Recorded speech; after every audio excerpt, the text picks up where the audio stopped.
Hello everyone. So we are discussing the back exercise questions of the chapter Structure of Atom, and today we will discuss question number 64. So here the question is, among the following pairs of orbitals, which orbital will experience the larger effective nuclear charge?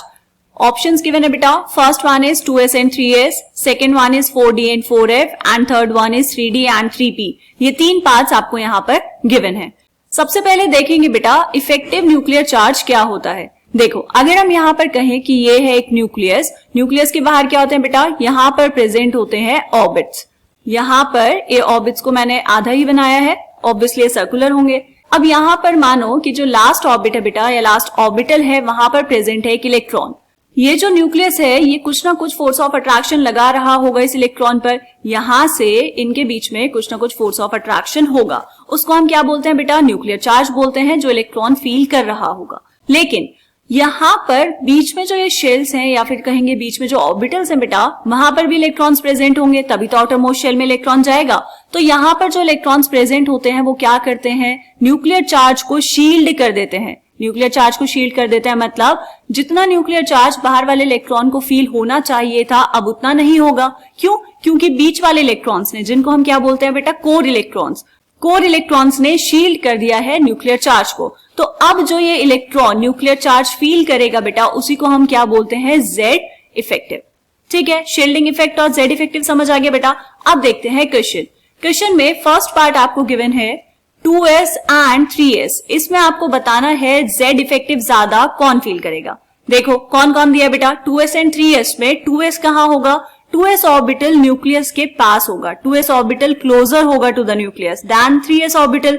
तो इसीलिए क्या होगा बेटा, 2s will experience larger nuclear charge. ठीक है, तो यहां पर हम लिखेंगे इसका आंसर क्या हो जाएगा बेटा, इसका आंसर होगा 2s ऑर्बिटल. ठीक है, this will experience larger effective nuclear charge. ऐसा क्यों? Because this is closer to the nucleus. ये न्यूक्लियस के पास होगा. क्या ये बात समझ आई बेटा? बस ऐसे आपको बाकी सारे पार्ट्स कर लेने हैं, सिंपल क्वेश्चन है. सेकंड पार्ट में कौन कौन से ऑर्बिटल्स दिए हैं, 4d and 4f.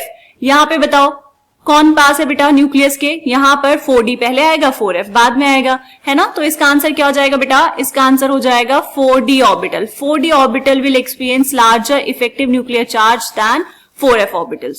Clear, second part हो गया. फिर चेक करेंगे थर्ड पार्ट में कौन है बेटा, थर्ड पार्ट में है 3d एंड 3p. दो ऑर्बिटल्स गिवन है आपको 3d एंड 3p. इन दोनों में न्यूक्लियस के ज्यादा पास कौन है बेटा, इन दोनों में न्यूक्लियस के पास होगा 3b.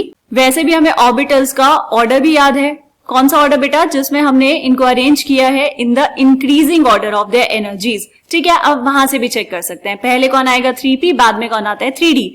यहां पर हम एक और चीज क्या कह सकते हैं बेटा, कि जो 3p ऑर्बिटल है वो ज्यादा पेनिट्रेट करेगा देन 3d ऑर्बिटल. क्या मतलब हुआ इस बात का, ज्यादा पेनिट्रेट करने का मतलब है न्यूक्लियस के ज्यादा क्लोज होगा.